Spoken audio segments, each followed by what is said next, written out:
माननीय सदस्यगण, जब देश के विकास का लाभ अंतिम पायदान पर खड़े व्यक्ति को भी मिलने लगता है तो भी विकास सार्थक होता है। मेरी अंत्योदय की वह भावना है जिसके प्रति मेरी सरकार संकल्पित रही है। गरीब को गरिमापूर्ण जीवन मिलने से उसमें जो सशक्तिकरण का भाव पैदा होता है और गरीबी से लड़ने में उसकी मदद करता है।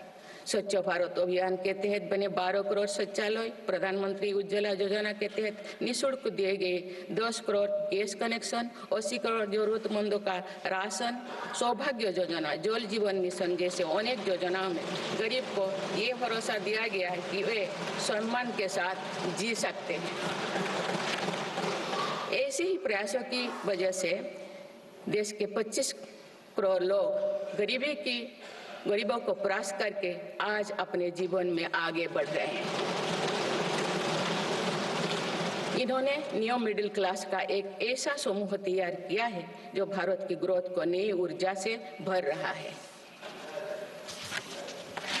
माननीय सदस्यगण, भारत जैसे देश की आर्थिक उन्नति मध्यम वर्ग मिडिल क्लास की आकांक्षाओं और उनकी पूर्ति से परिभाषित होती है। मध्यम वर्ग जितने बड़े सपने देखेगा, देश उतने ही ऊंचा उड़ान भरेगा। मेरे सरकार ने मुक्त स्वर से मध्यम वर्ग के योगदान को न केवल स्वीकारा है बल्कि हर मौके पर उसे सराहा भी है। सरकारी कर्मचारी भी मिडिल क्लास के अहम प्रतिनिधि है। हाल ही में मेरी सरकार ने सरकारी कर्मचारियों के कल्याण के लिए 8वें वेतन आयोग के गठन का निर्णय लिया है। ये निर्णय आने वाले वर्षों में सरकारी कर्मचारियों के वेतन में बड़ी वृद्धि का आधार बनेगा। केंद्र सरकार के लाखों कर्मचारियों का यूनिफाइड पेंशन स्कीम के तहत 50% सुनिश्चित पेंशन देने का निर्णय भी लिया गया है, जिसका व्यापक स्वागत हुआ है। मध्यम वर्ग का अपने घर का सपना पूरा करने के लिए भी मेरी सरकार प्रतिबद्ध है। रेरा जैसे कानून बनाकर मध्यम वर्ग के सपने को सुरक्षा दी गई है। घर के लिए लोन पर सब्सिडी दी जा रही है। उड़ान योजना ने लगभग 1.5 करोड़ लोगों का हवाई जहाज में उड़ने का सपना पूरा किया गया है। जन औषधि केंद्रों में 80% रियायती दरों पर मिल रही दवाओं से देशवासियों की 30,000 करोड़ रुपये से ज्यादा बचे हैं।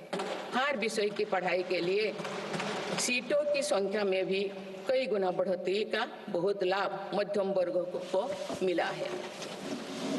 राष्ट्र निर्माण में करदाता के योगदान को मेरी सरकार ने सम्मान देते हुए टैक्स से जुड़े मसलों को आसान किया है।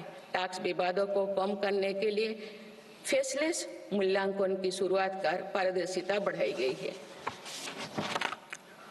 आप देश में 75 वर्ष से अधिक उम्र के वरिष्ठ नागरिकों को जिन्हें सिर्फ पेंशन मिलती है, आयकर रिटर्न दाखिल करने के संबंध में स्वयं निर्णय लेने का अधिकार दिया गया है। माननीय सदस्यगण, मेरी सरकार महिलाओं के नेतृत्व में देश को सशक्त बनाने में यानी ह्यूमन लेड डेवलपमेंट में विश्वास करती है। नारी शक्ति बंधन अधिनियम के द्वारा लोकसभा और विधानसभा में महिलाओं के लिए आरक्षण इस दिशा में एक महत्वपूर्ण कदम है। राष्ट्रीय ग्रामीण आजीविका मिशन के तहत 91 लाख से अधिक स्वयं सहायता समूहों को सशक्त किया जा रहा है। देश की 10 करोड़ से भी अधिक महिलाओं को इसके साथ जोड़ा गया है। इन्हें कुल 9 लाख करोड़ रुपए से अधिक की राशि बैंक लिंकेज के माध्यम से वितरित की जा रही है।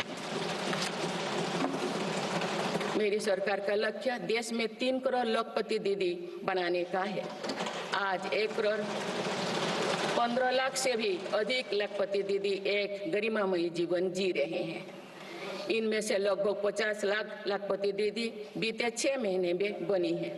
ये महिलाएं एक उद्यमी के रूप में अपने परिवार के आय में योगदान दे रहे हैं। इंश्योरेंस फॉर ऑल की भावना के साथ कुछ महीने पूर्व ही बीमा सखी